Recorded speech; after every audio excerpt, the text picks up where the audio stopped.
अगला पद है मैया हो न चरे हों गाय, सिगरे ग्वाल गिरावत मोसों मेरे पाई पराए। इसमें कृष्ण जो है वो जब अन्य ग्वाल वालों के संग गाय चराने जाते हैं तो वहाँ से लौटकर वो ये माँ यशोदा से ग्वाल वालों के व्यवहार के विषय में बताते हैं। तब यशोदा का जो कृष्ण पर प्रेम उमड़ आता है तो वो किस तरीके से ग्वाल वालों से कहती हैं, तो यहाँ उसका वर्णन है कि मैया हो न चरे हों गाय। पहले तो कृष्ण यशोदा से कहते हैं कि मैया अब मैं गाय चराने नहीं जाऊंगा। सिगरे ग्वाल घिरावत मोसो, ये सारे सभी ग्वाल घेर कर लाने का काम मुझसे ही कराते हैं। मेरे पाए पिराए, और इस तरह से फिर मेरे ये सब गायों के पीछे इस प्रकार भाग दौड़ने से मेरे पैरों में दर्द होने लगता है। जो न पत्याई पूछ बलिदाऊं, और यदि आपको मेरी बात पे विश्वास नहीं है तो आप बलदाऊ भैया से पूछ लो, अपनी सौंह दिवाए, अपनी सौगंध दिलाकर बलदाऊ भैया से पूछ लो। यह सुनी माई यशोदा ग्वालिनी गारी दी तिरसाई।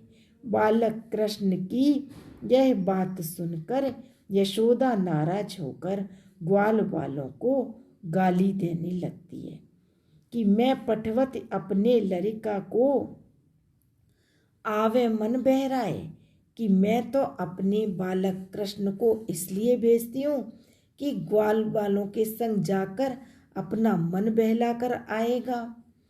तो सूर श्याम मेरो अति बालक मारती ताई रंगाए। और सूरदासी वर्णन करते हैं कि अन्य ग्वालों की तुलना में मेरा कृष्ण तो अभी बहुत छोटा है, मेरो अति बालक अभी बहुत छोटा बालक है, मारती ताई रंगाई, और फिर भी ये सब उसको दौड़ा दौड़ा कर मारते हैं। मुरली तऊ गोपाल ही भावत, यहाँ पर कृष्ण भगवान को मुरली बहुत अच्छी लगती है। वो उसे बजाने में इतनी तल्लीन हो जाते हैं कि गोपियाँ इस कारण उपेक्षित हो जाती हैं। तो गोपियाँ मुरली से ईर्ष्या करने लगती हैं। तो इसलिए सूर इसका वर्णन करते हैं।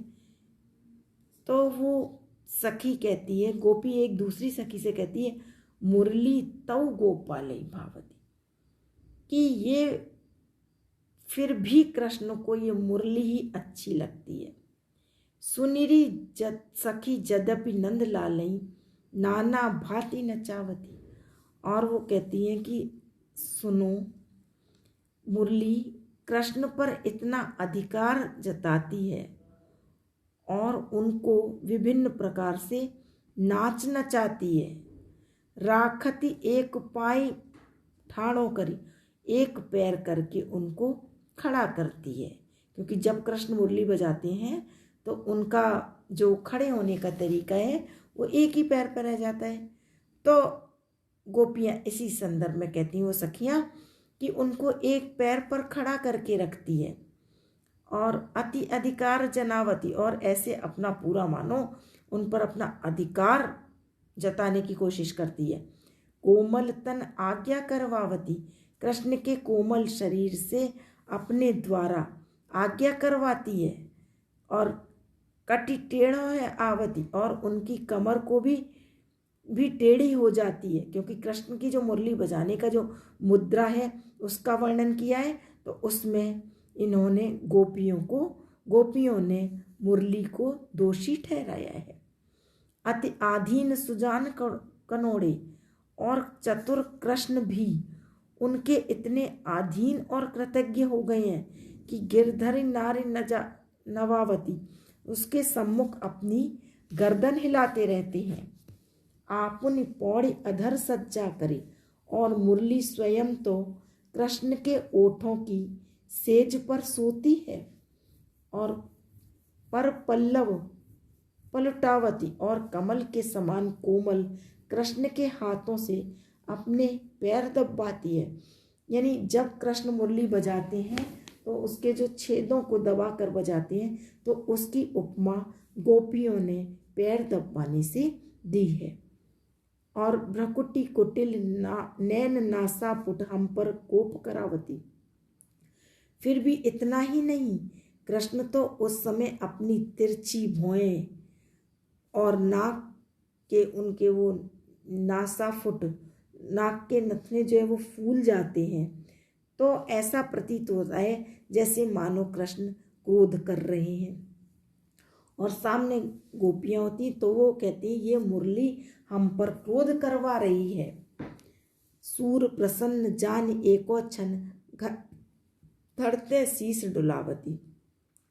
सूरदास कहते हैं कि गोपियों ने कहा कृष्ण को हम पर क्रोधित देखकर वह मुरली अत्यंत प्रसन्न हो जाती है। सूर प्रसन्न जान एको क्षण, तो हम पर क्रोधित देखकर वह मुरली अत्यंत प्रसन्न हो जाती है और स्वीकृति में और धरते शीश डुलावती, और उनके धर से लेकर सिर तक मानो उनको पूरा हिला देती है।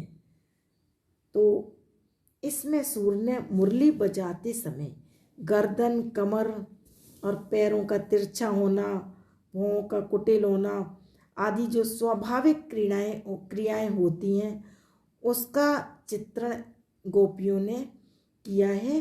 तो वो एक उपेक्षित होने के कारण उन्होंने मुरली ऐसा चित्रण किया है वंशी का, जैसे कि कृष्ण परेशान होने के बाद, मतलब मानो कृष्ण वंशी के पूर्ण रूप से वशीभूत हो गए हैं।